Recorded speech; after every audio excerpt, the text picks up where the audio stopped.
Hello students, I hope that you are fine. So in the previous class we have described about the chapter number 3rd of geography, and the name of chapter number 3rd is the internal forces of the earth. In that video we discussed about the forces like endogenetic forces, exogenetic forces, plate tectonic theories, and about volcanoes. So when we are studying about the volcanoes, we read that there are three types of volcanoes: active, dormant, and extinct volcanoes. And we also read about the effects of volcanoes on human beings, on living beings, on earth. All these things we have studied in the last video. So in this video we are going to start the next topic of the chapter, and next topic is earthquakes. earthquakes आप जानते हैं कि जो भूकंप आते हैं उनको आप earthquake कहते हैं. So in this video we are going to know about the earthquakes, the type of waves, the basic of the earthquakes, the how earthquakes will start and how it affects the earth. So an earthquake is a vibration or a oscillation that takes place inside the earth. earthquake पृथ्वी के अंदर, अर्थ के inside जब vibration होती हैं तब earthquake आता है. मतलब कि जो earthquake होता है आप कह सकते हो that it is just a vibration inside the earth. जब जमीन के अंदर, अर्थ के इनसाइड में वाइब्रेशन होती हैं, so that vibration is known as earthquake. It is caused by the disturbances in the tectonic plates that originate inside the earth. मैंने आपको बताया था लास्ट वीडियो में कि प्लेट टेक्टोनिक थ्योरी होती है in which there are few plates which are moving just like the ice cubes flow on the water. Same like that, some tectonic plates are flowing inside the earth. So due to their disturbances, due to the disturbance of tectonic plates, earthquake occurs, the vibration occurs. The point from where an earthquake originate, remember, listen carefully, कि वह point जहाँ से earthquake originate होता है, बनता है, start होता है, सबसे पहले उस पॉइंट को हम कहते हैं focus. It is always hidden inside the earth. यह हमेशा अर्थ के अंदर होता है. But its depth varies from place to place. लेकिन कहीं पर इसकी गहराई कम होती है, कहीं पर इसकी गहराई बहुत ज़्यादा होती है. The place on the ground or earth's surface where the seismic waves are recorded first is called epicenter. और वह जगह उस ग्राउंड पर, the place on the ground, ground पर वह जगह या अर्थ सरफेस पर वह जगह जहाँ पर सीज्मिक वेव्स रिकॉर्ड की जाती हैं, उस जगह को हम कहते हैं एपिसेंटर. आपसे पूछा जा सकता है what do you mean by epicentre. So in that case you have to describe like the place on the ground or earth's surface where the seismic waves are recorded first is called epicenter. It is just above or perpendicular to the focus. It is just above or perpendicular to the focus. मतलब कि जो हमने पढ़ा था कि focus जहाँ से earthquake originate होता है, शुरुआत होती है, उस फोकस के ऊपर या उसके परपेंडिकुलर एपिसेंटर होता है. The waves generated by an earthquake are called seismic waves. अब वे waves जो earthquake के द्वारा जनरेट होती हैं, भाई वालों वाइब्रेट होता है तो आपको पता है कि वाइब्रेट के दौरान कुछ वेव्स भी जनरेट होती होंगी. तो ये जो वेव्स होती हैं इनको हम कहते हैं सीज्मिक वेव्स. क्या कहते हैं? Seismic waves. These waves are recorded by an instrument. अब जो ये वेव्स होती हैं एक इंस्ट्रूमेंट के द्वारा इनको रिकॉर्ड किया जाता है, और उस इंस्ट्रूमेंट को हम कहते हैं सीज्मोग्राफ, सीज्मोमीटर. जो कहाँ पर रिकॉर्ड करता है? एपिसेंटर पर. जो एपिसेंटर पर वेव्स होती हैं उनको रिकॉर्ड करने वाला जो इंस्ट्रूमेंट होता है उसको हम कहते हैं सीज्मोग्राफ या seismometer. One very important word is seismology. What do you mean by seismology? So the science that deals with the study of the seismic waves. वह साइंस जिसमें आप सीज्मिक वेव्स की स्टडी करते हो उसको हम कहते हैं सीज्मोलॉजी। वह साइंस जिसमें आप सीज्मिक वेव्स की स्टडी करते हो उसको आप कहते हो seismology. There are 3 types of earthquake waves और सीज्मिक वेव्स। अब जब अर्थक्वेक आपका आता है तो 3 तरह की वेव्स होती हैं, 3 तरह की सीज्मिक वेव्स होती हैं या अर्थक्वेक वेव्स होती हैं। First one is P waves. P waves को आप लॉन्गिट्यूडनल वेव्स भी कहते हैं। Second one is S waves जिनको आप ट्रांसवर्स वेव्स भी कहते हैं। Third one is L waves जिसको आप सरफेस वेव्स कहते हैं। Remember there are 3 types of waves, P waves, S waves, L waves. P waves को लॉन्गिट्यूडनल वेव्स कहते हैं। These can travel with the fastest speed through solid material. जब solid material से pass होती हैं तो बहुत तेज़ी से पास होती हैं। Transverse waves they can not pass through liquid material, ये लिक्विड मटेरियल से पास नहीं हो सकती। And the third one is L waves, और एल वेव्स आपकी these waves generally affect only the surface of the earth and die out. ये जो waves होती हैं ये अर्थ की सरफेस को अफेक्ट करती हैं and die out at smaller depth, और थोड़ी सी गहराई में आते ही ये ख़त्म हो जाती हैं। सो सबसे ज़्यादा फास्ट जो बताए वो पी वेव्स को बताया, लॉन्गिट्यूडनल वेव्स जो होती हैं। फिर लिक्विड मटेरियल से पास ना होने वाली वेव्स को एस वेव्स कहा गया जिसको आप ट्रांसवर्स वेव्स कहते हैं। और एल वेव्स थोड़ा लाइट होती हैं और ये सिर्फ सरफेस जो होती है अर्थ की उसको अफेक्ट करती हैं, और ये थोड़ी गहराई में ऊपर आते ही, थोड़ी गहराई से ऊपर होते ही ये डाई आउट हो जाते हैं, मतलब ख़त्म हो जाती हैं। Magnitude of earthquake. अब अर्थक्वेक का जो मैग्नीट्यूड, जो उसकी स्पीड होती है, उसकी जो इंटेंसिटी होती है, उसके बारे में जानते हैं। The magnitude intensity of energy released by an earthquake is measured on A Richter scale. अब एक स्केल बनाया गया मिस्टर रिचर के द्वारा जिसका नाम रिचर स्केल रखा गया। ये रिचर स्केल काम आता है मेजर करने के, किसको मेजर करने के? जो एनर्जी रिलीज होती है अर्थक्वेक से।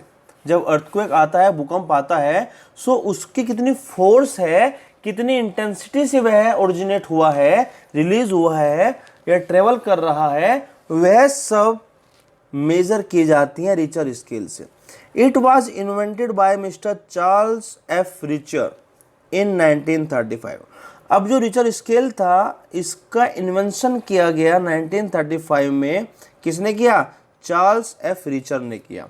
द नंबर्स इंडिकेटिंग मैग्नीट्यूड और intensity on the Richter scale ranges between 0 and 9।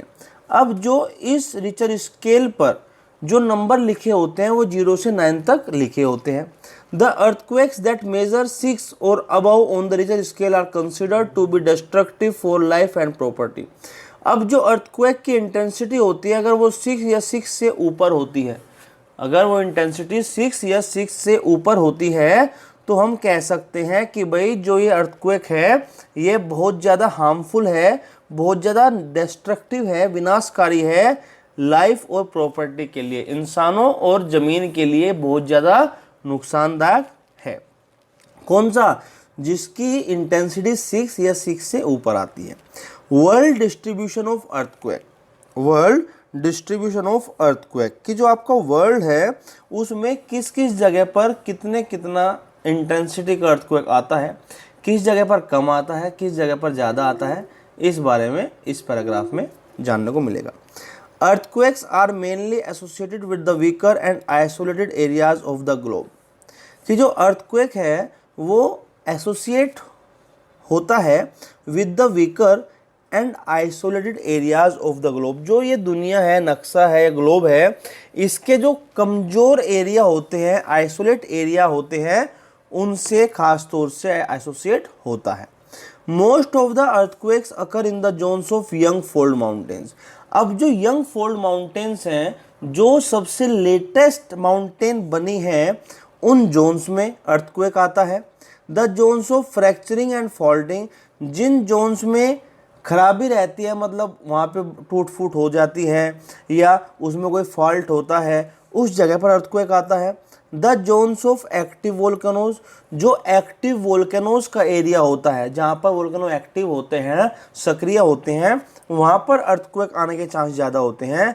Along the different plate boundaries, और जो आपकी प्लेट की बाउंड्रीज, प्लेट कौन सी, जो हमने टेक्टोनिक्स प्लेट पढ़ी थी, उनकी जो बाउंड्री है वहाँ पर भी आपके अर्थक्वेक आने के चांस ज़्यादा होते हैं। तो कहाँ कहाँ पर होते हैं? यंग फोल्ड माउंटेन्स में, zones of fracturing and faulting, zones of active volcanoes, और डिफरेंट प्लेट बाउंड्रीज के साथ साथ। The world's major earthquake belts are the following. अब कुछ बेल्ट्स हैं जहाँ पर सबसे ज़्यादा अर्थक्वेक आता है, उसके बारे में बताया गया है। So those belts are, first one is circum Pacific belt, first one is circum Pacific belt, it surrounds the Pacific Ocean. अब जो आपकी सर्कम पैसिफिक बेल्ट है, जो पैसिफिक ओशियन के चारों ओर जो उसकी बाउंड्री है, उसको सर्कम पैसिफिक बेल्ट कहते हैं। मिड कॉन्टिनेंटल बेल्ट, अब mid continental belt, epicentres of these zones are located along the Alpine Himalayan chains of Eurasia and northern Africa. It also include the epicentres of east African fault. तो जो आपके alpine Himalayan है, हिमालय की chain है, उस chain में, और ये कहाँ पर, जो यूरेशिया, यूरेशिया मीन्स यूरोप और एशिया में जो अल्पाइन हिमालय की चेन है वहाँ पर, ये जो नॉर्दर्न अफ्रीका है वहाँ पर, इस एरिया को हम कहते हैं मिड कॉन्टिनेंटल बेल्ट। क्या कहते हैं? Mid continental belt. Third one is mid Atlantic belt. तो जो आपका मिड अटलांटिक रिज है, या जो इसका ऑफ सूट है, इसका जो बाहरी बाउंड्री है, उस एरिया में भी आपके ज़्यादा अर्थक्वेक आते हैं। सो हमने पढ़ा 3 बेल्ट जहाँ पर अर्थक्वेक सबसे ज़्यादा आते हैं। पैसिफिक ओशन के चारों तरफ circum Pacific belt, mid continental belt मतलब जो आपका यूरेशिया और नॉर्दर्न अफ्रीका के पास के अंदर अल्पाइन हिमालयन चेन है वहाँ पर, जिसमें ईस्ट अफ्रीकन फॉल्ट भी है। और third one is mid Atlantic belt, जो आपका मिड अटलांटिक रिज और जो इसका ऑफसूट है उसके आसपास का जो एरिया है वहाँ पर भी आपका ज़्यादा अर्थक्वेक आने की संभावना रहती है। अब इफ़ेक्ट्स ऑफ अर्थक्वेक, जो अर्थक्वेक आता है उसके क्या क्या इफेक्ट आपको देखने को मिलते हैं। When an earthquake is of high intensity it causes great damage and destruction. जब अर्थक्वेक की इंटेंसिटी ज़्यादा होती है, जैसे आपको बताया कि अगर 6 और 6 से ज़्यादा इंटेंसिटी का अगर होता है तो वह हार्मफुल होता है, डिस्ट्रक्टिव होता है लाइफ और प्रॉपर्टी के लिए। It may cause landslides in the hilly areas. अब जो हिली एरिया है, पहाड़ी जो जगह है, वहाँ पर ज़मीन खिसक जाती है। Alter the course of a river flowing there or may lead to floods in that region. अब इसकी वजह से जो नदियों का बहाव है वह अपनी साइड चेंज कर देता है, या किसी किसी जगह पर आपको बाढ़ भी देखने को मिल जाती है। Earthquakes emerging on the ocean floor, earthquakes emerging on the ocean floor, कि जब अर्थक्वेक आपके ओशियन फ्लोर पर पैदा होते हैं तो उनसे सुनामी आती है। आपने देखा होगा कि भाई उड़ीसा में, केरला में, बंगाल में अक्सर सुनामी आती है। तो वो सुनामी आने का कारण क्या है कि जब ओशियन फ्लोर कि जो आपका ओशियन है, समुद्र है, मान लो ये आपका समुद्र है और ये जो इसका आपका फ्लोर है, जो इसका नीचे का तल है, जब यहाँ पर भूकंप आता है तो it causes the tsunami waves, it causes tsunami waves. These are very huge waves that submerge islands, the coastal regions in the affected location। और ये इतनी ज़्यादा होती हैं, ये सुनामी वेव्स इतनी तेज़ आती हैं कि ये अपने आसपास के एरिया को, ये अपने आसपास के एरिया को, उस आइलैंड को या उसके तट को, जो कोस्टल रीजन होते हैं उनको सबको अपने अंदर ले लेती है या वहाँ तक पानी को पहुँचा देती है। The greatest damage during the earthquake is seen due to the falling of buildings and structures. लेकिन हमें जो सबसे ज़्यादा नुकसान अर्थक्वेक में देखने को मिलता है वो हम देखते हैं जब बड़ी बड़ी बिल्डिंगें गिर जाती हैं, जब बड़ी बड़ी स्ट्रक्चर्स डिस्ट्रक्ट हो जाती हैं, टूट फूट जाती हैं, ख़त्म हो जाती हैं, उस समय हम कहते हैं कि हाँ भाई बहुत भयंकर तो भूकंप आया था। Therefore, in earthquake-prone regions, buildings should be made earthquake-resistant under the expert guidance of qualified engineers and architect. इसलिए जहाँ पर ज़्यादा भूकंप आता है तो वहाँ पर जो मकान, जो बिल्डिंग, जो स्ट्रक्चर बनती है वो एक इंजीनियर की देखरेख में, जो बहुत अच्छा इंजीनियर हो उसकी देखरेख में बनती है, और वहाँ पर अर्थक्वेक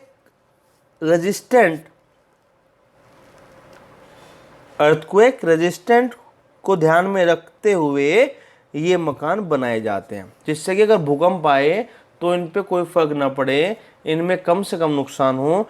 इन चीज़ों को ध्यान रखते हुए ये जगह तैयार की जाती हैं। An earthquake can not be predicted as there is no technology for it. अब भूकंप आने वाला है, इसके लिए कोई टेक्नोलॉजी नहीं है, इसका पता करने के लिए कोई टेक्नोलॉजी, कोई मशीन कुछ नहीं है, इसलिए ये अनप्रेडिक्टेबल है, इनका कोई भी पहले से अंदाज़ा नहीं लगा सकता। So people living in the seismic region should be made aware of all the aspects of earthquakes and protection measures should be taken at the time of earthquakes. अब जो सीज्मिक रीजन, सीज्मिक मीन्स जो seismic waves का जो reason है जहाँ तक वो affect करती हैं, वहाँ पर रहने वाले लोगों को पहले से ही अवेयर किया जाता है कि भाई अगर भूकंप आएगा, अर्थक्वेक आएगा, तो आपको क्या क्या ध्यान उस टाइम रखना चाहिए, क्या क्या सावधानियां आपको उस समय रखनी चाहिए, ये सब चीज़ें उस जगह के लोगों को बताई जाती हैं। Protective measures to be taken during earthquake. जब अर्थक्वेक आता है, भूकंप आता है, तो उस समय आपको क्या क्या सावधानी बरतनी चाहिए, ये यहाँ पर बताया जा रहा है। पहली, इफ़ यू आर इंडोर, अगर आप घर के अंदर हैं, take shelter under a strong desk, या तो एक मजबूत सी मेज के नीचे बैठ जाओ, टेबल के नीचे बैठ जाओ, या जो एक कॉर्नर होता है रूम का वहाँ पर खड़े हो जाओ। Second, stay far away from anything that could fall, जो चीज़ गिर सकती है, जैसे कि मान लो आपकी अलमारा ही हो गई, जो अलमीरा है, अलमीरा हो गई, जहाँ सामान रखे हैं ऊँचे ऊँचे वो हो गए, तो उनसे दूर आपको खड़ा होना चाहिए। खिड़कियाँ होती हैं, उनसे दूर आपको खड़ा होना चाहिए। डू नॉट यूज़ लिफ्ट और एलिवेटर्स, भूकंप के दौरान कभी भी लिफ्ट का इस्तेमाल ना करें, ना एलिवेटर्स का इस्तेमाल करें। Always keep a disaster safety kit ready having money, medicine and some non perishable food, और हमेशा डिजास्टर के टाइम पे, इस भयंकर समय के टाइम पे आपको अपने पास एक सेफ्टी किट रखनी चाहिए। उस सेफ्टी किट में क्या क्या होना चाहिए? मनी, पैसा, मेडिसिन, दवाइयाँ, और कुछ खाना जो खराब ना होता हो या जल्दी से खराब ना हो, ऐसा खाना आपको उस किट में रखना चाहिए।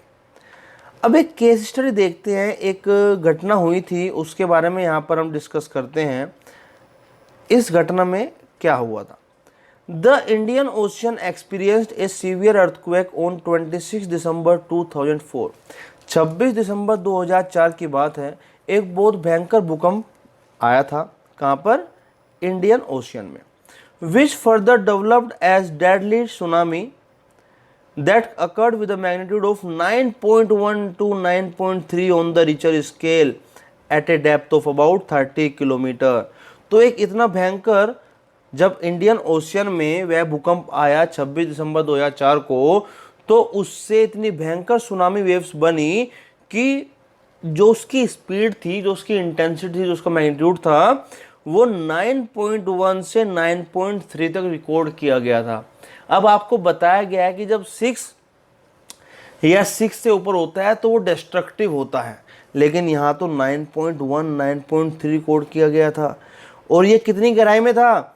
It was about 30 kilometre depth, सिर्फ 30 किलोमीटर की गहराई में यह रिकॉर्ड किया गया था।